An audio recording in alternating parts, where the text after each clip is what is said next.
What's up, everybody? Welcome to the channel. Little backstory. Once upon a time, I was a top-ranked player in the world in UFL. And then all these patches started coming, and it started making the game not skill-based anymore. And therefore, the coverage of this game for me declined as the game declined, because I'm just not going to waste my time or waste your time providing any information that isn't going to help. And when a game isn't skill-based, it makes it hard to provide the type of content that I'm all about, right? When we're talking about tactics, the best players to use it at different positions. When we're talking about defense, the right ways to attack, the best ways to score goals, all these things go out the window when there's exploits and glitches that pretty much ruin the game and make all the work you put in skill-wise pointless.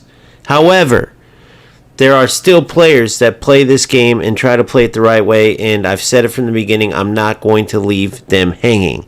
There are 3 football games right now. I consider this the third by far, but it doesn't mean I can't help you reach the level you want to reach. So if you're playing this game, you might as well use the best tactics, and I'm telling you right now, this 4-3-1-2 with this setup I'm about to share with you is the most OP setup in UFL. Here's why.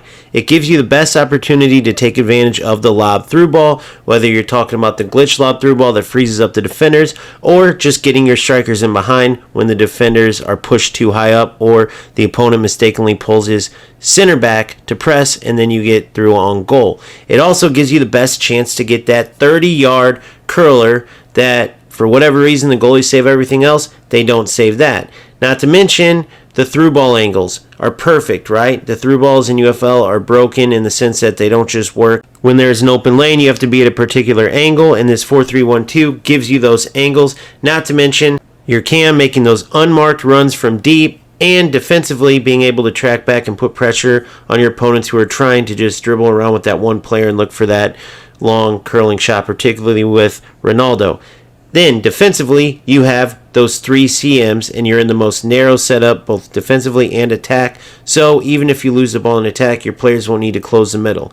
They'll be there already to fill the gaps. So, again, your opponent can't take that precious middle area either to dribble around till they can get that curler, or to get the ball into one of their strikers to do a snapshot or a one-time shot.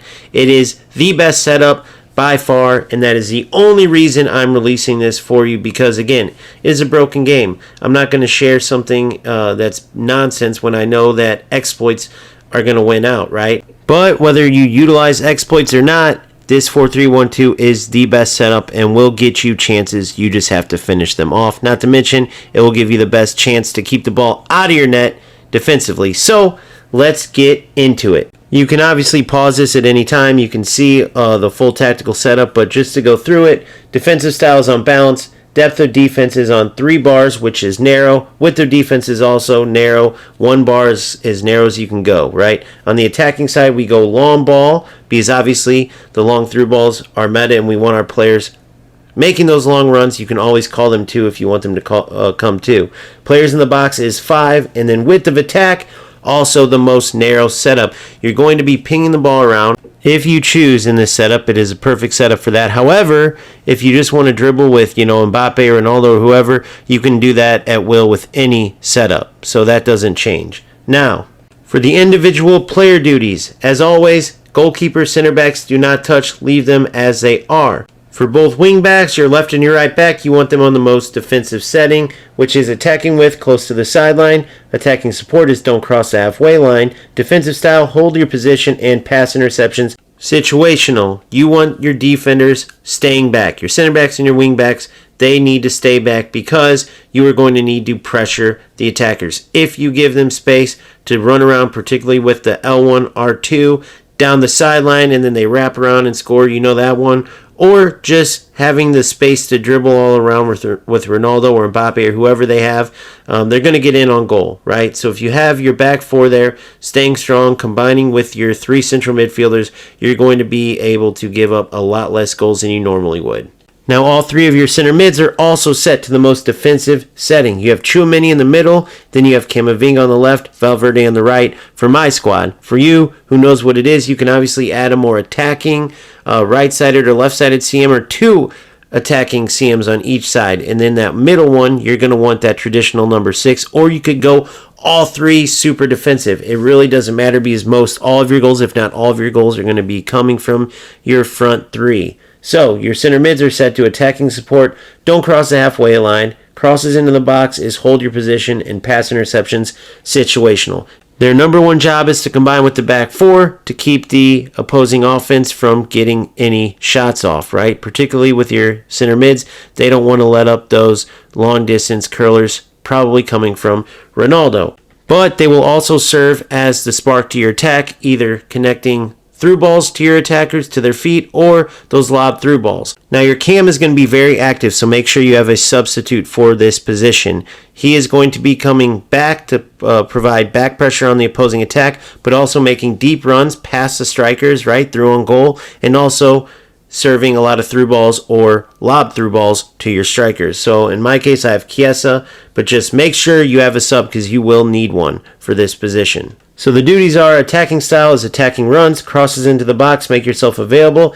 Defensive support is drop back, and pass interception situational. Make sure that defensive support is on drop back, because that back pressure on the opposing attack will come in handy, and that cam will still get forward and make those deep runs past your strikers because of attacking runs, but also be there as a natural cam sometimes. And if it wasn't for all the exploits, this cam would be the most important player in your team. However, the strikers are, particularly if you have CR7 and secondary Mbappe, right? The next important attacker I would say that I don't have would be Jonathan David because of his snapshot and one-time shot ability. But Ronaldo, for obvious reasons, that long curler, just for whatever reasons, they made him broken, maybe because of the millions he put into investing into this game. I don't know. And then Mbappe's just Mbappe. Ridiculous dribbling, the L1R2 sprinklage. He is the best at it as far as just speeding around defenders that just have no chance at catching him. So, no matter who you have up there, those strikers are going to be the most important, especially with all the exploits. So how you want these strikers set up is as follows. Attacking style is attacking runs for both strikers. Defensive support is stay up front for both strikers, and pass interceptions for both strikers is situational. Now, I'm not saying this to brag, but I'm saying this because this will help you. I am the best at tactics in all of football gaming. But don't take my word for it, and don't take any content creator's word for it that provides you tactics, because most times they just want clicks and views. Now go use these and let me know how they work after you get done whooping you know what. Go have fun, keep grinding, peace!